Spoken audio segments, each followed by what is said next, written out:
On the northeast coast of Scotland, built on a rocky piece of land jutting out into the North Sea, this castle has a rich history, from early chronicles to William Wallace to the Jacobite rebellions. And it was also the scene of one of the most famous sieges in Scottish history. This is James from History Victorum. Join us as we explore the Castle of Donnattor. Yes, James from History Victorium says it very well, so please go and watch the whole thing at his channel. I'll play a little bit more, but it's his video, but he explains it. The history.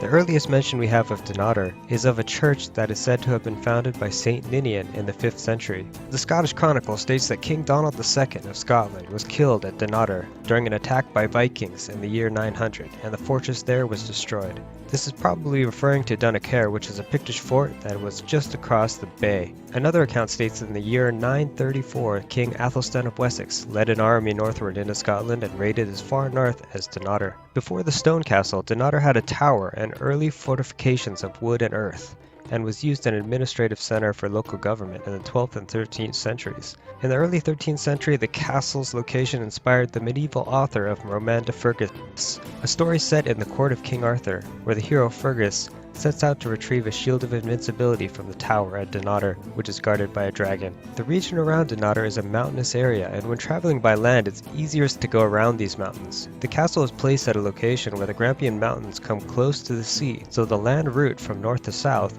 must pass close to Donnattor, which shows the strategic location. I'm adding this bit in because what it seems is that, see this place here? Before supposedly Westminster, but we already know that that was there when Guy Fawkes tried to demolish it, and that's why we have Guy Fawkes Night on the 7th of November. But this is where the politics was held, in Highclere Castle.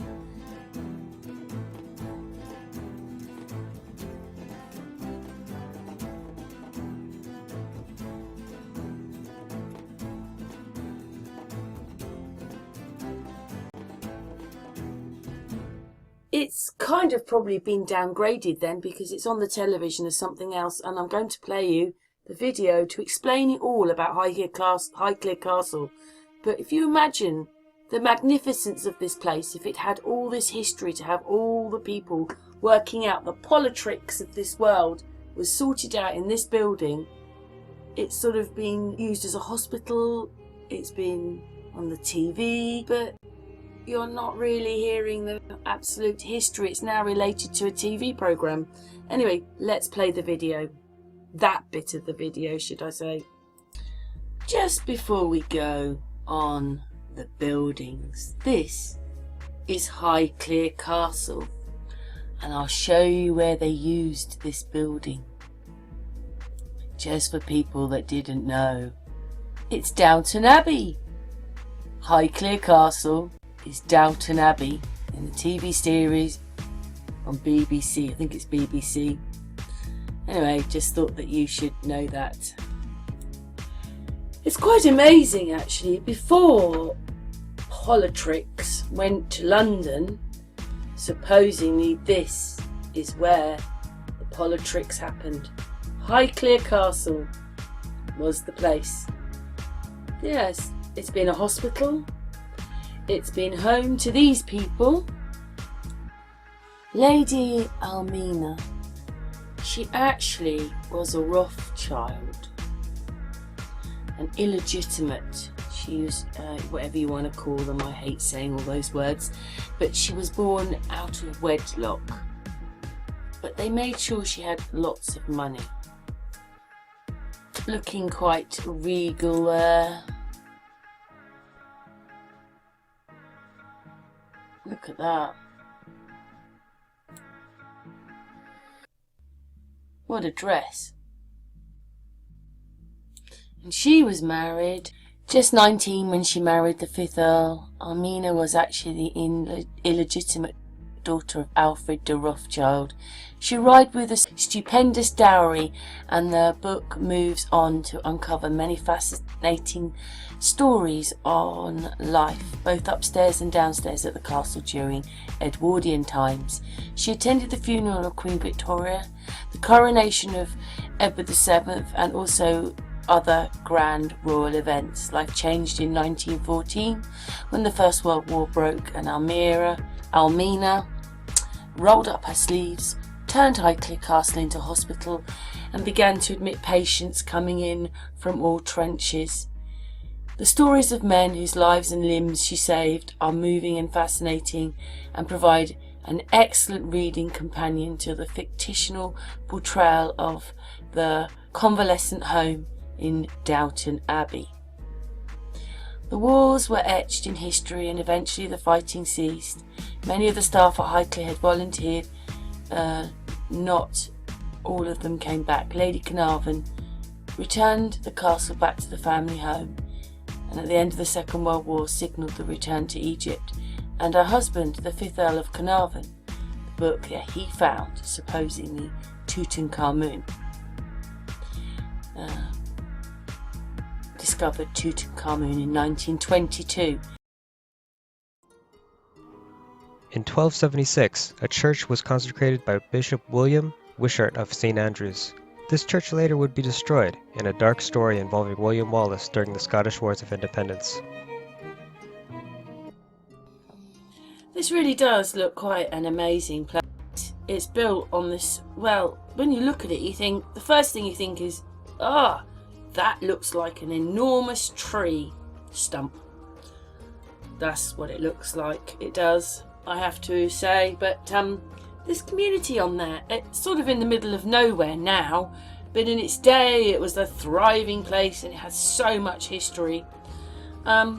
I wonder what that building is down here. I'd like to know what that building is right over here, whether it was a part of this and that went down to there. But anyway, it was a prison, kings stayed there. It's a very beautiful place. That's the one thing people say is how beautiful, the views are and everything. Although I'm sure they didn't put it there for the views. Anyway, he says something very interesting. It's a little bit later on, in a minute or two. When you think about what he says for that, imagine, how did they build this? Landscape on the way up is absolutely beautiful. So there's kind of scaling these stairs. There's quite a lot of stairs. So here. Obviously, if you're going to try and show a bit of this castle, you've got to do a little bit of research. And please, this channel here, I'm not being horrible. I'm just trying to make a point. He is walking and you can hear he's out of breath. So if it's all uphill and they've got to carry all the stuff there, how did they do it to make this castle, which I actually, as I will explain as we go along, feel that something else was there and they built on top of that. Not the best of walk, I probably wouldn't recommend coming, but yeah, Stephanie and Logan, the children, are just ahead, so I'll catch them up in just a moment.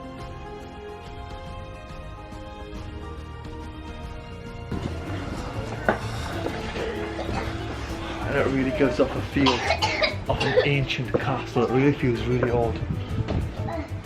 I've been to some castles, but not one as beautiful as this. Okay, so we're just going to head into the tower house or the keep, and to my left you've got a spiral staircase going up, so we're going to head up here, and it looks absolutely amazingly designed, architectural, and the tower house or the keep, I'll just call it the keep because that's the actual name for it, was a place where they would carry out business deals. They would have court cases here and make a lot of important decisions in this building.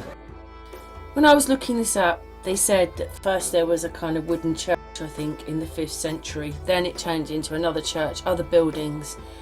And I think the last bit was probably about, 14th, 15th century? Something like that, maybe the 16th century. But you can see here, even though we've got bricks, and when I look around there's bricks and stones and it's all higgledy-piggledy, which we're finding now that everything is mended with bricks and stones and bricks and stones. You can see that these stones have been cut maybe they've mended the fire here, but you know, we've got shapes. So they were able to, when they were building this, to cut the big stones. When he is panning his camera around, you can see that there was different windows there, and that they've put those windows in. Do you see that? Like on, they've managed to. It's almost as if they must have put or someone has put a front on the building, because this is another building in here, and this has been built on because they've got totally different windows. But even if you take that bit away, because now we don't know when that was built and put in, whenever this was, do you see they've got mantles? They're mantles, aren't they? The bits under the windows. You see, they're cut.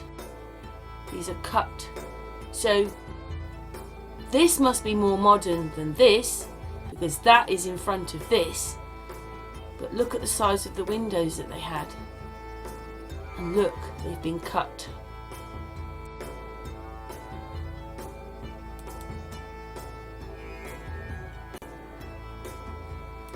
As he's panning his camera around, another kind of window there, or whatever that is. Anyway, let's carry on.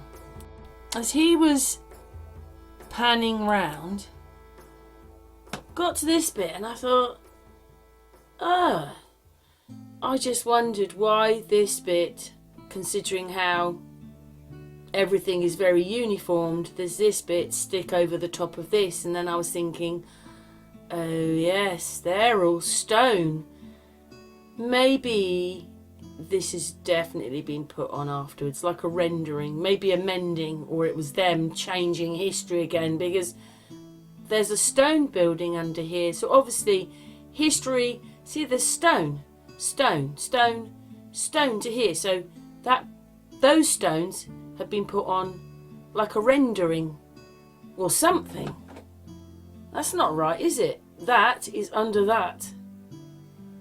These have got stone and they've all been cut. I just thought that was interesting. I just saw it when he was panning his camera around. In the fireplace is stone. There's some stones there. Big stones, cut stones.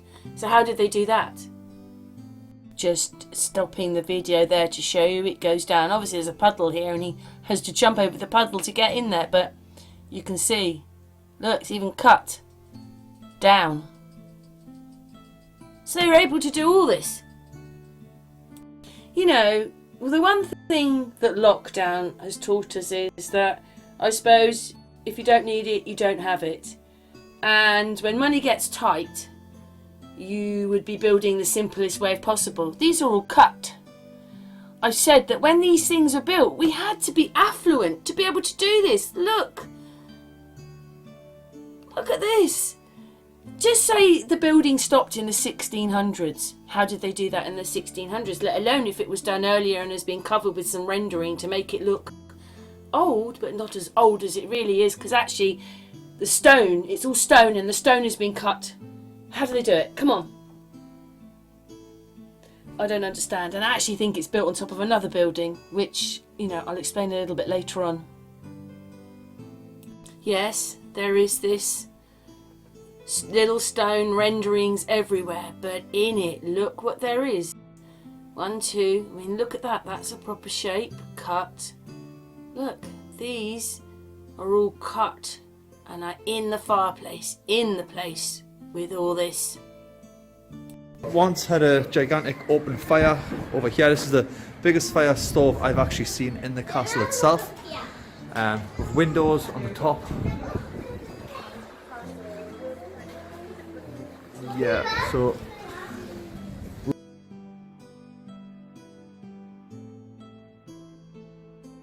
also I did not notice, but if you can't see, I just zoom in there, there's an actual cave down there.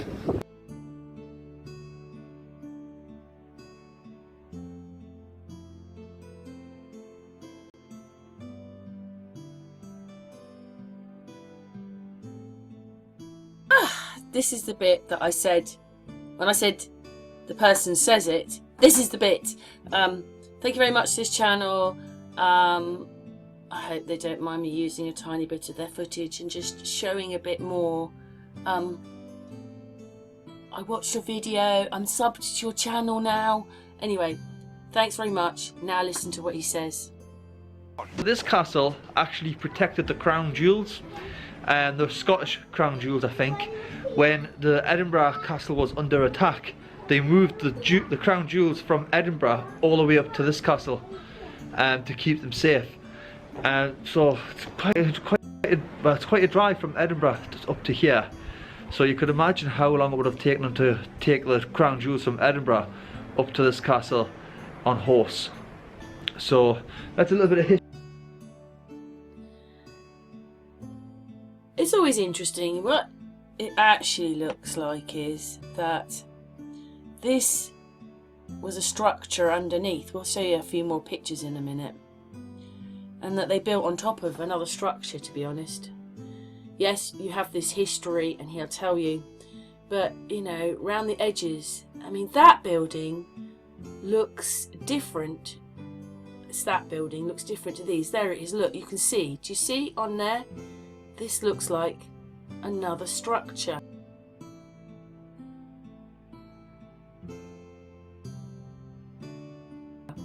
Was built on the top of.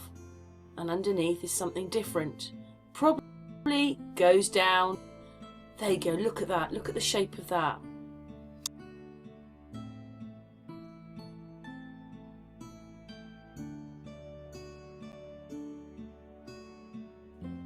See that building? That looks like a building. I'll show you in a moment. That one there just reminds me. Yeah, that building is different to these buildings. So the front bit here reminds me, we're getting to it, we're just going through some pictures. There it is, that's that bit there, reminds me. There, that sort of grabbed me. It looks like it's got windows in it personally, and yeah, anyway, it's quite, what's left is still quite amazing when you think how old it is. How old they're saying it is. Look, that bit there looks just, that one. See, now that house has got windows sticking out. So that build, the other thing, that bit looks like that house a bit to me. That one. That reminds me a bit with windows. Anyway, pictures are left, and I think, well, when you're looking at one castle, you always happen to come across more. So I think we move on in a moment to a few more castles. But I just thought that was quite interesting, that place. I see lots of different time zones in there. And to me, it looks like they built on top of something else. Now, this is Tintagel Castle, another castle. And that one's the Mont St Michael, and that one's in the Shetlands. And I just came across and I thought, oh, I better put that in. Oh, I'll put that in. There, that's Mont St Michael. But there's that one.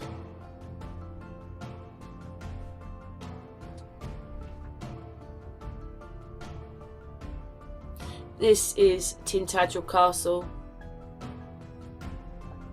I've been to Tintagel.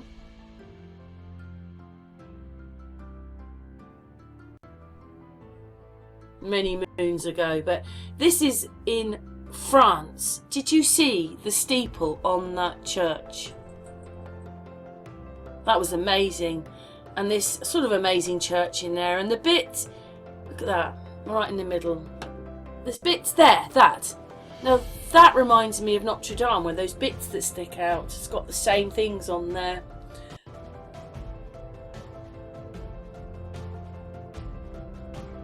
And I think we're back to Mont St Michael in the UK now, because obviously France has one and England has one. I think, yeah, that's right, there's two of them, isn't there? Anyway, you can see the causeway in the water.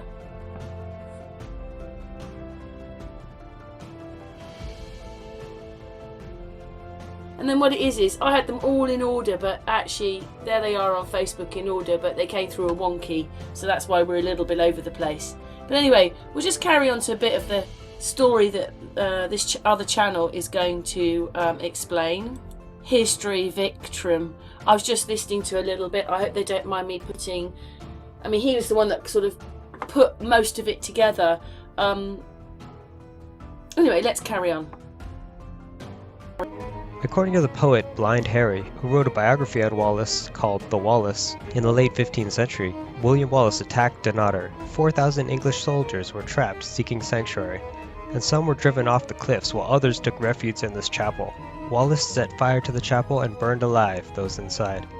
Blind Harry also states that Wallace went on to France to fight a lion and seems to get the age wrong of Wallace on several occasions, so this story may be a bit fantastic. But Edward did accuse Wallace of burning churches, and many fortresses changed hands during this time, so the gist of the story may well be true. The church we see now has been renovated, but the windows on the stories on the lower levels are believed to be original, on the south side. Wallace is said to have entered in secret through this side entrance, which is now known as the Wallace Postern. In the year 1336, King Edward III of England commanded William Sinclair to sail 8 ships to Donnattor to rebuild the fortification, but it again fell into Scottish hands later in that same year. 1359, the castle fell into the hands of the Keith family, who would own the castle for almost 400 years. With this newly acquired land, William Keith would build a stone tower, which would get him excommunicated from the church. In 1359, William Keith married Margaret Fraser, the niece of Robert de Bruce, and acquired the lands at Donnattor. William Keith built this tower on the site of Donnattor, which still stands today. He received complaints from the clergy that it was built on sacred ground related to the nearby church and cemetery. He went ahead with construction anyway, and in retaliation was excommunicated from the church. He had to appeal to the Pope himself and wrote a letter to Pope Benedict XII explaining that the tower was necessary to protect the fortification. The Pope ordered the Bishop of St. Andrews to release him from his excommunication, provided of course that he pay proper compensation to the church for using the ground. Anyway, I recommend that you go over to History Victrum on this channel, the BITCHUTE family vlogs. He has been to the castle, but the other one is very good if you want a history lesson into the history that they're telling you, but gives you some history and a look into it.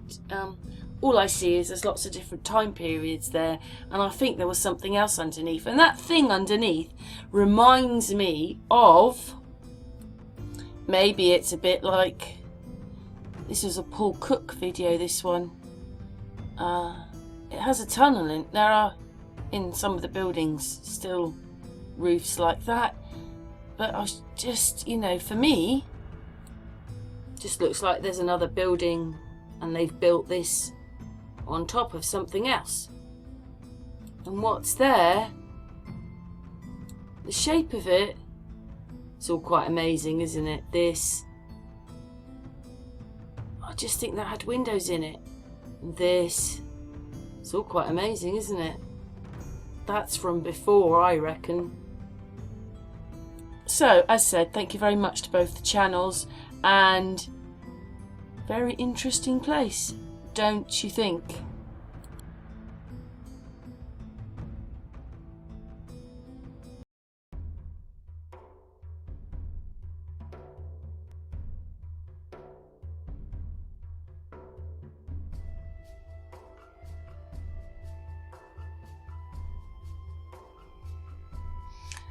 Hi everybody, I got this message from Lie to Me today. He lives in Glasgow and he says, I live next to an old castle, SAMFU, the only one in Glasgow. It was made of wood and then sandstone. It is called Crock Castle in South Side Glasgow. Its real name as I know it was Crookstan Castle. Lol, they changed it to Crock. And then I didn't go on to that one for the added bit on this video. So of course I wrote back to him and I said, well, do you want me to look into it then? He goes, oh, that would be brilliant. Apparently this castle was attacked by that big cannon from Edinburgh Castle, Mons Meg, but I don't believe a word they tell us, and we just have to wait because I do actually show, though here we come. watched a vid, sure it was on your channel, showing that most of these cannons just break and don't work. I don't know if that was my channel, but we've started to, it was maybe the Thirst Castle. The other, oh no, that one's not out yet, is it? Or maybe it's me. I don't know. But anyway, what he asked me to do was, he asked me to look a bit into Crookstan Castle.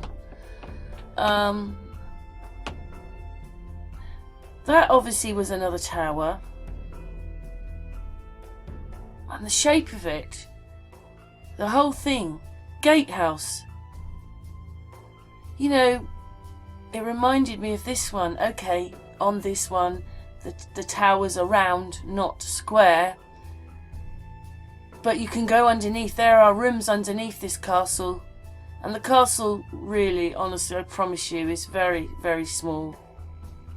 If you put 2 houses in there, that would be it, really, probably. 2 houses, maybe 2.5 houses. Yeah, it's taller. It's got more floors. But it's not as big as you think it is.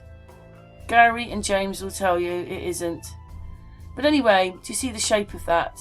That's a gatehouse. And maybe most of that castle wasn't really what was on the top.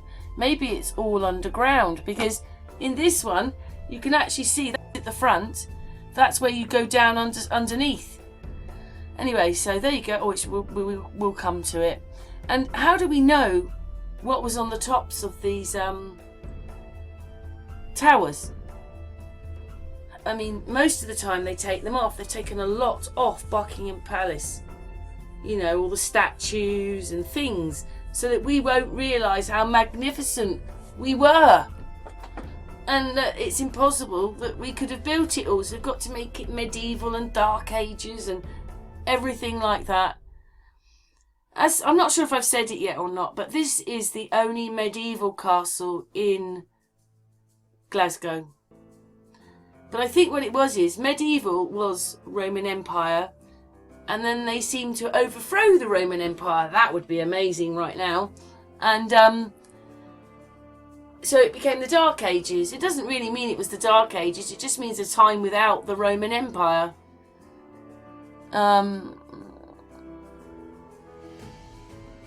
Anyway, so it's missing the tower.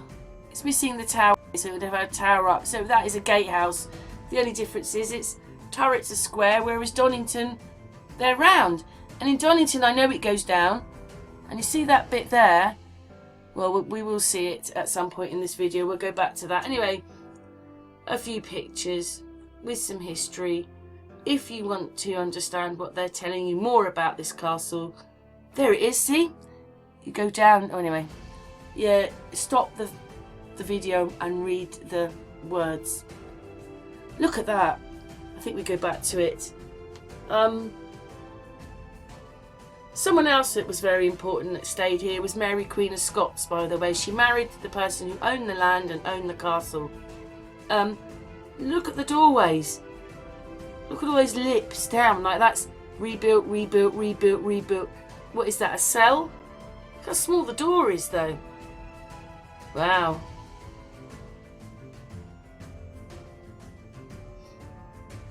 Anyway, more history on Crookstan Castle, and I also look at a few others that are in here. So, Mary Queen of Scots married into this. She stayed there. In one of the articles, it said that she watched one of the battles from here. Who knows? But maybe, after all, maybe it's not on top that's the most important part. Maybe it's what's underneath the castle. We already know they've built down. I already know there's rooms under Donnington. You can see through the gatehouse wall the stairs going downstairs. You can see this. You can see the door where it goes downstairs, and it's black because it's a stairway.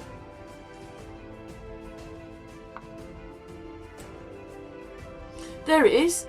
That's where you go down underneath. I think that's what it looks like to me. Or was that another tower? That's on a different level. That looks like it goes underneath.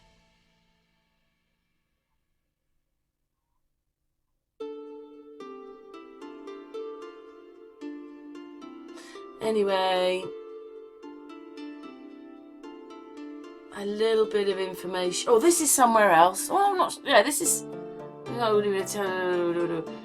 Yeah, I think this is a different castle, this one, because I just saw it and I thought, oh, tower again. They had many, many towers, and look at that. That's got the arch in it, the same.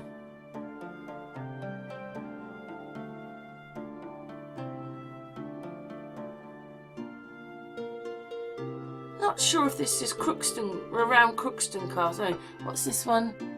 I think there's a different castle. It just interested me, so I took some pictures of it. The tower. There it is. It's Thrive Castle, or however you say that. Anyway, I took this picture as well. These towers. Another castle. Obviously, it's underneath. Stanley Castle. Not sure. Obviously, probably all underneath. Drawing of Crookstan Castle. So, it's medieval. Old pictures of it there. It's Mary Queen of Scots stayed there. Look at that. What came first, the house or the land? Yeah, or did it have a top like this one here originally, like that? Because they've taken the top off. So this explains the Middle Ages. And then I'm sure in there it's going to say what the next to it will be the Dark Ages, and actually it was just the Roman Empire going. There you go. It's the one there. And then this building came along. I thought, wow, what an interesting shape that one is. It's got nothing on the tops again. And then, oh, melted reality! Oh, melted reality! Look! We want time. Let's go. I'm not sure if I go back. Do I go back? No, we're going to go back to it. Where are we? There we are. We all want timelines, don't we? We want to know how old these things are. This says brick house is believed to have been built in 1725. It's got red brick. So as they're already building them, it's got to have been in the 1600s they had brick. And that, you know, Elizabeth I was sort of towards the end of the 1500s. Do you see what I mean? This is maybe, you know, houses like this in the 1600s are being built like this. I just think that there was a totally different thing going on than what they say. But it always goes back to Elizabeth I. I think something really humongous happened then. Maybe that's what nearly ended the world. I don't know. As we knew it, and this antiquity, can't say it. You know which word I'm meaning.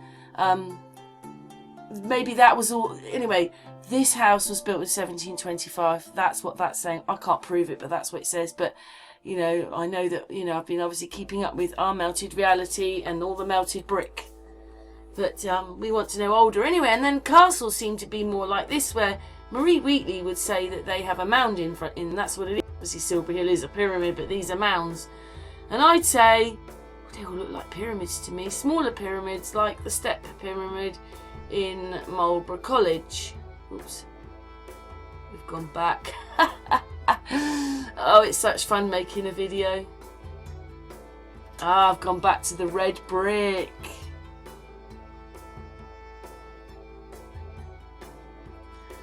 That's amazing, 1725.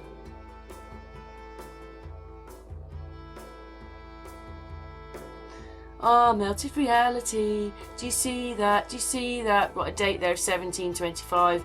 Like, that's got to have been, you know, houses like that have got to have been in the 1600s as well.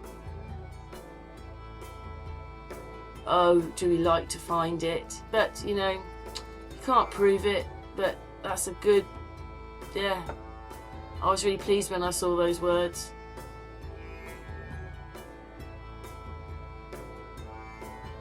And it looks quite nicely made, doesn't it? And again, it's another house with a roof missing. Whenever you find these places, always the roofs have gone, but the walls stay. These things were built to stay. Anyway, one of these is, I'm not sure where that one is actually. Now I've got the picture up. That one is Totnes Castle. Again, that could be like a Merlin's Mound. That one is Windsor Castle.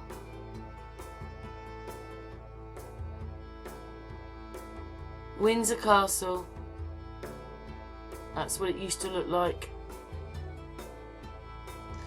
And then the other bit is that people were living next to this castle. There's a house there and people were living there right on top of the castle, and you can see that the castle wasn't well maintained. You know, it's got ivy and all sorts of things growing out of it.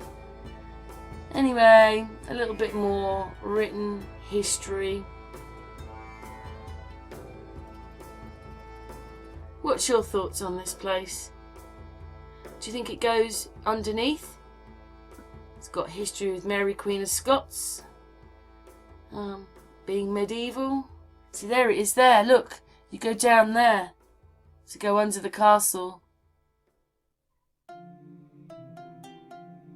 That's what a gatehouse is. The gatehouse is obviously all underneath. I never thought about that before. Wondered why the castles look so small. Do you think that's the reason? A lot of this castle is underground. What's your thoughts? Thanks very much for watching. Thank you very much. Lie to me.